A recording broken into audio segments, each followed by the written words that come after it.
سمجھتے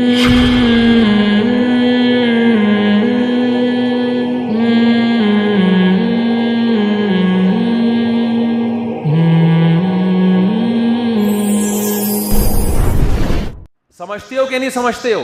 اور دوسرا غیرت کے مسئلے جہاں عورتوں کے ساتھ ہیں مرد کے ساتھ بھی ہیں. جس گاؤں کا یہ واقعہ میرے سامنے آیا نا کہ وہ اس کو جان سے مار دیا اور لڑکی کو, وہ کہہ رہے جس نے مارا ہے اس کی اپنی حرکتیں ماشاءاللہ کنٹرول سے بالکل باہر ہیں, سارا دن لڑکیوں سے موبائل پہ لگا رہتا ہے. تو جب گھر کی عورت اپنے مرد کو دیکھتی ہے کہ ان کی تو کوئی اصول اور ضابطہ نہیں ہے, ساری عیاشیاں, تو میں نہیں کہہ رہا کہ عورت کو عیاش بن جانا چاہیے, لیکن پھر آپ کی باتوں کا اس پہ اثر ہوگا نہیں. وہ کہے گی ساری شریعت ہمارے لیے ہے, محترم کے لیے کوئی شریعت نہیں ہے. ایک آدمی نے بیوی کو شرعی پردہ کرا لیا کہ بھئی میرے بھائی سے بھی خود سارا دن لڑکیوں کو تاڑتے تھے بیٹھ کے, وہ خود سارا دن کیا کر رہے ہیں. تو بیگم نے کہا کہ یہ جو آپ بھی تو دیکھ رہے ہیں میری بہنوں سے بھی ملتے ہیں, بڑی تمیز سے گپے مار رہے ہوتے ہیں ادھر بھی. تو اس نے کہا پردہ عورت پہ فرض ہے, مرد پہ فرض نہیں ہے.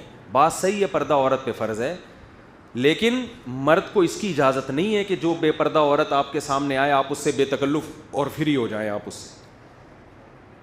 جب عورت یہ عمل دیکھے گی تو کہے گی یہ ساری شریعت میرے لیے ہے, میاں صاحب کے لیے کوئی شریعت نہیں ہے.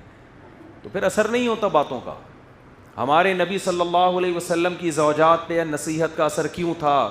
امی عائشہ فرماتی ہیں پوری زندگی نبی صلی اللہ علیہ وسلم نے کبھی کسی عورت کو ہاتھ نہیں لگایا, کسی نامحرم عورت کو ہاتھ نہیں لگایا. وہ کردار دیکھ رہی تھی, کسی نامحرم عورت کو بیعت کرنے کے لیے ہاتھ نہیں پکڑا.